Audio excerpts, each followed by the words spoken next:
The wife of a man from the company of the prophets cried out to Elisha, "Your servant my husband is dead, and ye know that he revered the Lord, but now his creditor is coming to take my 2 boys as his slaves."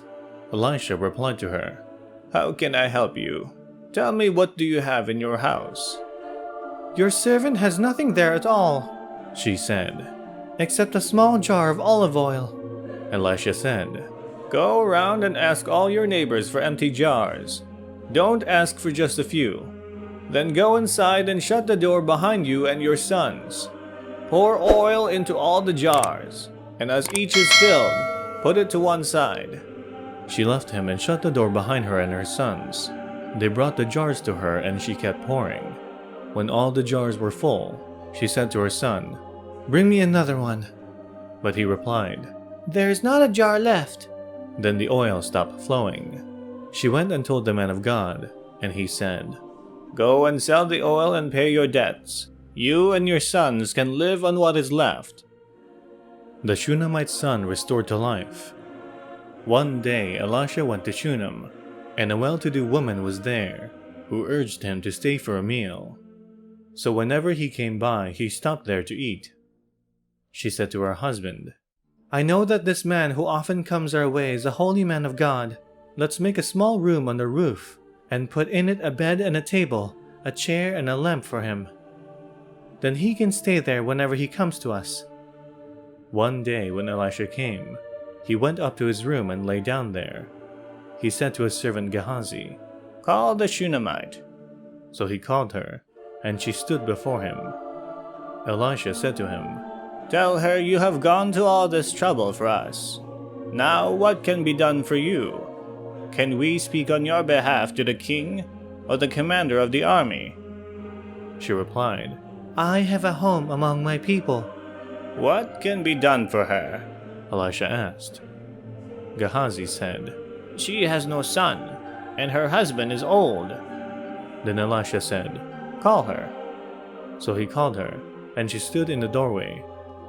"About this time next year," Elisha said, "you will hold a son in your arms." "No, my lord," she objected. "Please, man of God, don't mislead your servant." But the woman became pregnant, and the next year, about the same time, she gave birth to a son, just as Elisha had told her. The child grew, and one day he went out to his father, who was with the reapers. He said to his father, "My head, my head!" His father told a servant, "Carry him to his mother." After the servant had lifted him up and carried him to his mother, the boy sat on her lap until noon, and then he died. She went up and laid him on the bed of the man of God, then shut the door and went out. She called her husband and said, "Please send me one of the servants and a donkey, so I can go to the man of God quickly and return." "Why go to him today?" he asked. "It's not the new moon or the Sabbath." "That's all right," she said.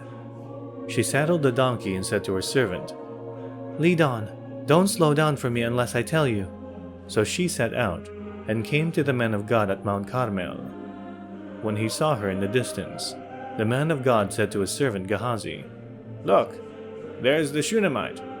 Run to meet her and ask her, 'Are you all right? Is your husband all right? Is your child all right?'" "Everything is all right," she said. When she reached the man of God at the mountain, she took hold of his feet. Gehazi came over to push her away, but the man of God said, "Leave her alone.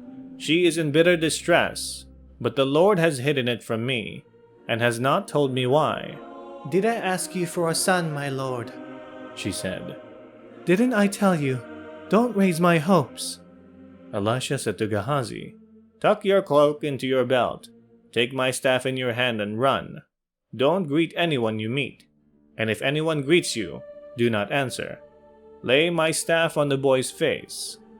But the child's mother said, "As surely as the Lord lives, and as you live, I will not leave you."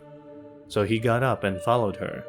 Gehazi went ahead and laid the staff on the boy's face, but there was no sound or response.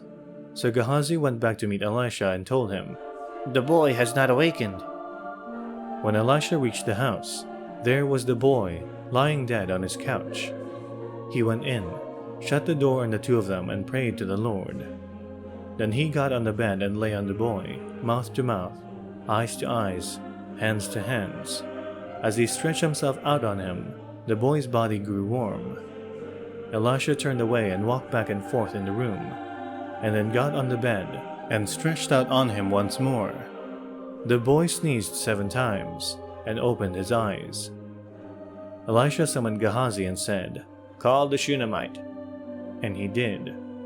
When she came, he said, "Take your son." She came in, fell at his feet and bowed to the ground. Then she took her son and went out.